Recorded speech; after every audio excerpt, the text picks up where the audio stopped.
네, 안녕하십니까. 복고두통의 지왕입니다. 자, 한번 다 안녕하시죠. 손 들어보세요. 고맙습니다. 네, 손 들어보세요. 네. 자, 오늘도 또 재미난 시간이 됐으면 좋겠습니다.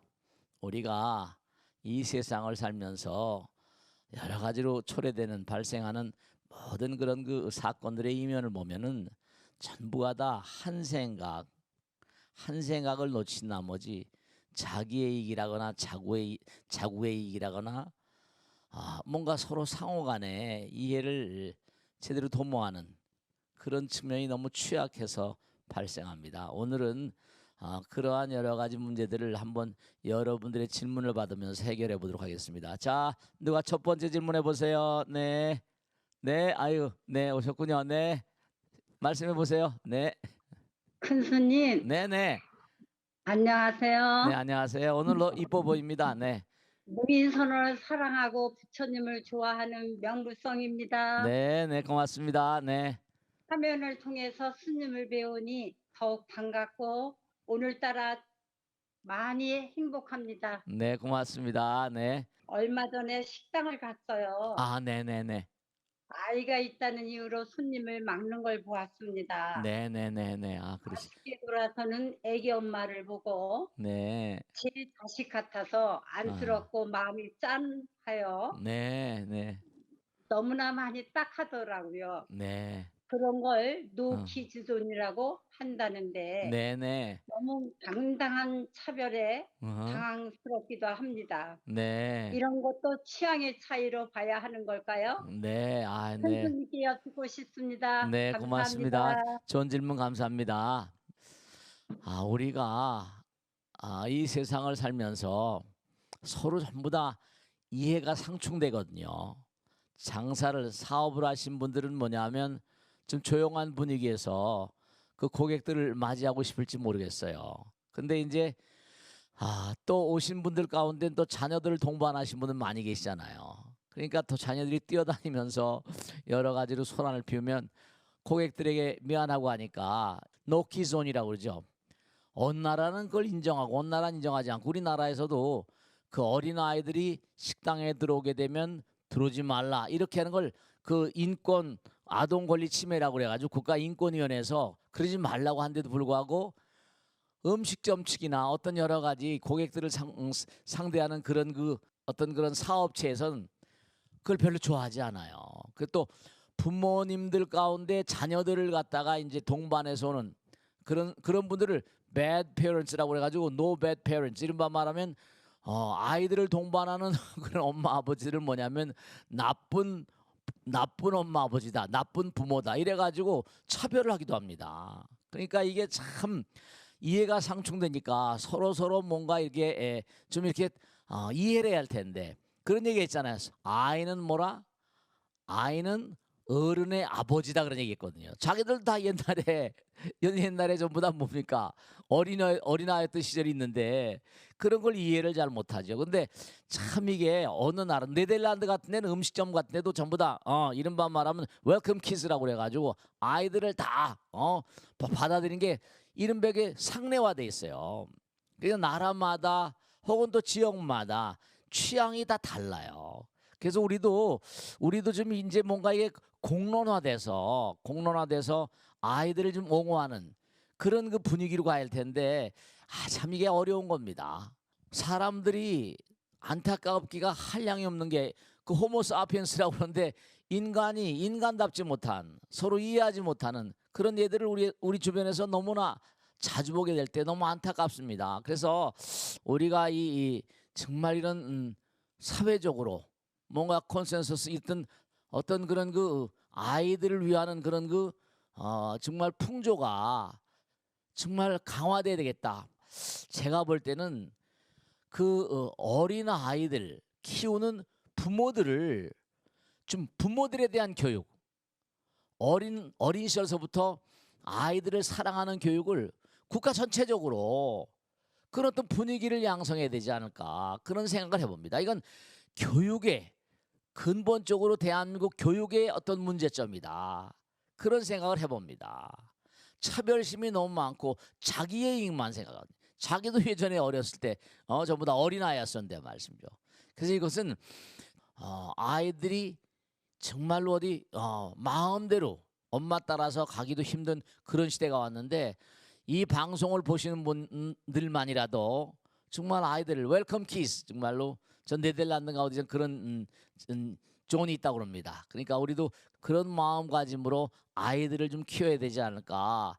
그리고 사회적으로도 그런 어떤 공동체적인 그런 의지를 좀 발현돼야 되지 않을까. 그리고 국가도 나라도 뭔가하니 이런 점에 대해서 뭔가 좀 단호하게 뭔가 어떤 그런 어떤 규칙이라 할까, 사회적인 어떤 공동체 의식이라 할까, 그런 걸 앙양해야 될 것이다, 그런 생각합니다. 정말 그런 얘기를 들으면 마음이 아프잖아요. 아이들 데리고 음식점에 오지 마세요. 근데 엄마들도 부모들도 아이들이 음식점에 이렇게 같이 가게 되면 아이들을 단속하는 그런 또 의지도 필요합니다. 왜냐하면 아이들이 막 산란하게 뛰어다니면 장사하는데도 방해가 되고 고즈넉한 시간을 즐기려고 온 그런 그 고객들에게도 문제가 있는 거죠. 이건 공동체 전체가, 부모도 마찬가지, bad parents가 아니라 정말 good parents, 좋은 엄마 아버지가 되는, 아이들을 잘 단속하는 그런 가족들, 또 가족 동반 모임이 되고, 그 또 뭔가 무슨 음식점뿐만 아니라 고객들을 상대하는 사람들도 아이들이 만일에 그런 상황이 됐을 때 좀 너를 아량으로 아이고 이쁘구나 뭐 좀 이렇게 여기 좀 앉아 그런 말씀이죠. 그런 도덕성, 그런 것도 참 필요하겠다, 그런 생각을 해봅니다. 자, 다음 질문 받겠습니다. 네, 누구실까요? 네, 님, 네네, 일본은 왜 자꾸 우리의 것을 침범할까요? 네, 내년부터 일본 학교에서 어, 한국이 독도를 불법 점거하고 있다고 배운답니다. 네, 네, 진실을 인정하지 못하고 어, 말도 안 되는 억지를 부리는 마음은 뭘까요? 네. 스님의 고견을 듣고 싶습니다. 네, 고맙습니다. 네, 이건 참 정말 말이죠. 역사적으로 좀 문제를 풀어가야 될 텐데, 왜냐하면 여러분 잘 아시잖아요, 그죠? 신라 시대 때부터 이 왜구라고 그러죠, 왜구. 신라 시대 때부터 하도 왜구들이 우리 해안에 출몰하면서 노략질하고 뭐 해적질하고 부녀자들 괴롭히고 재산 뺏어가고 그런 일들이 아주 오래됐습니다. 그러니까 문무대왕이 내가 죽어서 저 해중 용왕이 돼가지고 그들을 절대로 접근하지 못하게 하겠다, 이렇게 왕이 돌아가시면서까지 그렇게 원을 세울 정도였었어요. 그러니까 임진왜란, 뭐 정유재란, 하여간에 일본에 압박받고, 그 지도가 말씀이죠. 저도 그 진상을 좀 예전에 조사해 본 적이 있는데 얘기를 듣고, 왜냐 한국이 일본의 지배를 받았잖아요. 그때 자기들 지도 만든 겁니다. 독도 화문관이 한국이 자기들 속국이라고 그래가지고 그때 만든 지도가, 우린 역사적으로 독도는 우리 땅인데 불구하고 그때 만든 그 지도를 지금도 써먹고 있는 겁니다. 일본은 옛날 지도를 통해서 일본의 동해를 일본해라고 부릅니다. 일본해라고 옛날에 만든 지도가 있거든요. 그러니까 이 일본이라는 나라는 참 정말 안타까운 게 바로 옆에 있으면서도 계속 전쟁을 했습니다. 전이 끊일 날이 없죠. 뭐 노일 전쟁, 청일 전쟁, 중일 전쟁, 심지어는 진주만 Remember Pearl Harbor, 하와이 간 말이야. Remember Pearl Harbor, 뭐라고 나옵니까? 기억하라, 진주만 공격을. 가미가제란 말 아시죠? 가미가제. 비행기 참 독한 인간들입니다. 비행기를 딱 타면요, 하와이 가서 폭탄을 싣고서 떨어져서 죽는 겁니다. 죽기를 각오하고 일본에서 떨어서 하와이까지 날아가는 겁니다. 진주만까지. 그래서 일본이란 나라는 참 앞으로도, 지금도 우리가 일본하고 사이가 좋지 않잖아요. 지금도 뭐 징용 배상이라거나 위안부 문제라거나 한두 가지가 남아있는 게 아닌데, 그들은 이미 옛날에 한일협정으로 끝났다라고 하고, 지금 우리는 계속해서 뭐 여러 가지 이유가 있습니다. 근데 정말로 우리가 꼭 생각해야 될 게, 그러면 일본이 우리나라를 갖다가 쳐들어와 가지고 일본이 완전히 자기 속국으로 만들었었는데, 옛날에 세종 때인가요? 대마도를 이종물 시켜서 정벌했잖아요. 대마도가 우리나라 땅이었었습니다, 옛날에는. 근데 그때 지도가 없었던 거죠. 그러니까 참 안타까운 게 이게 뭐냐면 바로 곁에 나란데도 이게 이렇게 앙숙처럼 지내고 이웃 사촌이라고 하는데 이건 정말로 우리 민족의 비애 같은 거고 좀 안타까운 것 같은 겁니다. 그러니까 지금도 우리가 항상 경계해야 될 뿐만 아니라 우리가 항상 이른바 말하면 대한민국 배달결례가 이른바 부강병이라고 하기도 하죠. 똘똘 뭉쳐서 나라가 좀 강해져야 됩니다. 지금도 계속 이 정치권이나 이런 데서 보면은 우리가 정말 안타까운 점들이 많잖아요. 나란 두 동강이 나고 북한과 남한이 그대로고 뭐 어떤 분은 삼국시대 재판이라고 하기도 하고 안타깝잖아요. 그죠? 그래서 정말로 우리나라는 국민들이 정말 뭉치는 단결하는 단합하는 그런 의지가 투철해야 되겠다는 걸 항상 생각합니다. 또다시 뭔가 그와 같은 역사의 재판은 없어야 되겠다. 그런 생각을 하고 가까운 우리 일본, 중국 해가지고 뭔가 우리가 항상 외적의 침해에 대해서 항상 경계하는 그런 의지를 가지겠다는 걸 말씀드립니다. 자, 다음 질문 또 받겠습니다. 고맙습니다. 다음 질문 하겠습니다. 예, 스님. 네네. 너무 안 하고 속상한 일을 봤습니다. 그러세요. 네. 중국에서 강아지나 고양이를 아하. 택배버스에 넣어 보내는 일이 있던데요. 네네. 어떻게 살아있는 생명에게 이럴 수 있습니까? 세상에 인간이 가장 잔인한 것 같습니다. 네. 이 중국에서도 이게 문제가 된 적이 있습니다. 뭐냐면 그냥 박스에다가 금방 말씀하셨는데 고양이라거나 무슨 별하별 곤충이라거나 뱀이라거나 이런 걸 집어넣어 가지고 선물을 하는 겁니다. 그 받는 사람이 놀래라고. 그러니까 참 그 동물이 제대로 말씀이죠. 수취인한테 들어가기 전에 그게 뭐 컨테이너 박스에 실리든지 뭘 해가지고 어디로 이동해 가는 데가 질식해서 죽는 겁니다. 우리 인간이 이 사람이 말이죠. 인간이라고 그러지만 이게 사실은 다 안타깝지만 그 beast-like street라는데 동물적인 것이 있습니다. 우리가 동물, 지옥, 아기, 축생 이런 것처럼 축생에서 지나와요. 사람들 가운데 보면 우리가 시비간지 그래서 무슨 자축인묘 전부 다 동물을 붙이잖아요. 심지어는 실제로 그런 일이 벌어졌는데 전생을 기억하는 한 마을 1600명인데 1600명 가운데 전생을 기억한 사람이 500명가량 된다고 그래가지고 그걸 취재해서 기자가 보도했는데 말씀이죠. 그게 사기라고 거짓말이라고 막 공격을 받으니까 중국 과학원에서 보도에 직접 나왔습니다. 중국 과학원에서 집중조사한 겁니다. 근데 기가 막힌 게 전생을 기억한 사람이 세세히 기억하는데 그 내용 가운데 뭐냐면 저 사람이 나를 전생에 몽고하니 살해했던 사람이라고 초등학교 다닌 아이가 막 그 사람한테 싸우는 겁니다. 근데 자기가 전생에 이른바 동물이었는데 살생한 사람 그리고 자기가 전생에 그걸 다 하면서 살생한 사람 인상착의를 다 얘기하는 겁니다. 그런 예뿐만 아니라 몇백 명을 조사하다 보니까 이게 도저히 거짓이 아니란 판정이 나오고 사이가 아니란 판정이 나왔습니다. 부처님 말씀에도 우리가 축생이었던 거죠. 우리의 마음 가운데 잔인성이 이루 말할 수 없습니다. 그러니까 이게 똑같은 거예요. 동물들을 부처님 말씀대로 우리가 과거생에 전부가 다 돌고 돌아서 지금 우리가 두 발로 걷는 것뿐이지 마음 가운데 동물성, 잔인성이 그대로 있는 거거든요.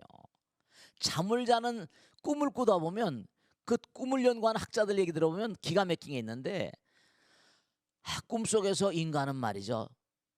사람들을 예사로 죽이고 살립니다. 꿈이 갖는 무서운 폭력성. 인간이 이렇게 사람으로 내려온 것도요. 다른 이유가 아니라 인두겁을 씌워놓으니까 축생성, 동물성을 몽고하니 경감시키고 인간의 내부에 있는 동물성을 뭔가 해소시키려고 축생으로부터 인간으로 승격됐다는 게 부처님 말씀 아닙니까? 우리 지금도 말씀이죠. 이게 전부가 다 인간의 인두겁을 쓰고 있지만 전부 다 동물보다 못한 짓을 하고 있거든요. 어떻게 블라인드 박스라고 그래가지고 박스에다가 동물을 담아서 선물을 보낼 그런 생각을 할까요? 그러니까 이건 심지어 몽고안이 기가 막힌 게 그걸 추적을 해보니까 상대방이 몽고안이 나하고 뭔가 척을 진 사람이다. 뱀을 집어넣는데 그것도 독사뱀을 집어넣은 사례가 나오는 겁니다. 그 박스를 전부 다 블라인드 박스를 중국 당국에서 조사해 보니까 수백 마리가 박스에 담겨서 질식돼서 죽은 얘들이 실제로 나타나는 겁니다. 우리 인간은 참 정말로 지금도 여러분 말씀이죠. 정말로 우리가 살생을 너무나 많이 하잖아요. 뭐 이런 말도 못 하잖아요. 그래서 우리가 아까 좋으신 질문인데 강아지나 고양이나 지금도 그런 게 얼마나 많습니까? 그러니까 인간의 호기심을 자극하고 그리고 정말로 사람을 깜짝 놀라게 한다는 그런 그 미명으로 즐거움을 주게 하거나 혹은 몽고안이 그 사람 저주하는 사람에게 동물을 보내거나 우리는 정말로 갈 길이 먼 그런 그 존재들입니다. 아무리 봐도. 그러니까 이 벚꽃 대통을 보시는 분도 이 벚꽃 대통을 보시면서 뭔가 자기 스스로 한번 자각을 하는 뭔가 악도로부터 탈출하는 그런 마음들을 좀 갖추셔야 되겠다. 그런 생각을 해봅니다. 어떻게 살아있는 동물들에게 아까 거사님 말씀 맞다나 이럴 수가 있겠습니까? 자기들은 거기다 넣어서 보내게 되면 그게 온전히 전달될 줄 그렇게 믿겠습니다만 그 갇혀가지고 호흡도 못하고 말이야. 먹을 것도 없고 맨날 며칠 가면 굶어서 죽을 거 아닙니까?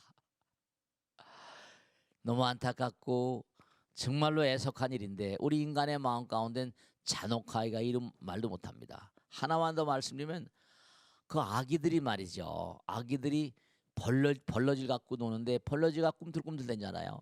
그 아이들 그 어딘가 나온 걸 보니까 다리를 하나하나 뜯어 발기는 겁니다. 꿈틀대는 벌러지 다리를 하나하나 뜯어 발기는데 그걸 그냥 엄마가 가만 놔둔 거 있죠. 벌러지가 그냥 그게 얼마나 기가 막힌데 아이들한테 그걸 그러면 안 된다고 얘기라도 해야 될 텐데 그걸 가만히 놔둔 거죠. 그 아이들 뭐 아무것도 모르죠. 그런 마음들이 자라서 동물이라거나 모든 민물 중생들에 대한 살생, 그러니까 부처님께서도 5개 가운데 제일 먼저가 살생하지 말라거든요. 근데 이게 뭐 도리가 없는 거니까 말씀이죠. 그러니까 그래서 이렇게 벚꽃 대통도 하고 부처님께서 이 땅에 내려오신 겁니다. 자, 오늘은 그러면 우리가 한 생각 다스리기 위해서 어떤 마음이 돼야 될 것이냐. 동물들을 블라인드 박스에 담거나 가까운 그런 이웃 사촌이라고 하는데 일본이라는 나라는 자기들이 뭐 선진국이라고 하는데 계속 괴롭히고 말씀이죠. 정말로 일일이 말씀드릴 수가 없습니다. 거기다 또 뭔가 아이들이 와서 음식점이나 어디서 뛰어놀면 말씀이죠. 그것도 그냥 못마땅해서 노키존을 만들고 말씀이죠. No bad parent zone. 아이들 데려온 사람 전보다 나쁜 부모라 이렇게 치부합니다. 이런 것들을 보면은 우리가 인간이 정말로 수행을 해야 되겠다. 뭔가 좀 더 나은 존재로 진화되기 위해서 우리는 얼마나 오랜 세월 동안 진화해온 존재고 앞으로도 얼마나 오랜 세월 부처님께서 자기 제자들한테 놓고 그랬잖아요. 너희는 앞으로도 수많은 지옥을 거쳐가야 된다 이렇게 말씀하셨거든요. 가장 가까운 사람이 가장 큰 원수가 되는 거니까요. 자, 오늘 여기서 모두 마치겠습니다. 대단히 감사합니다. 고맙습니다. 고생들 많이 했어요. 네.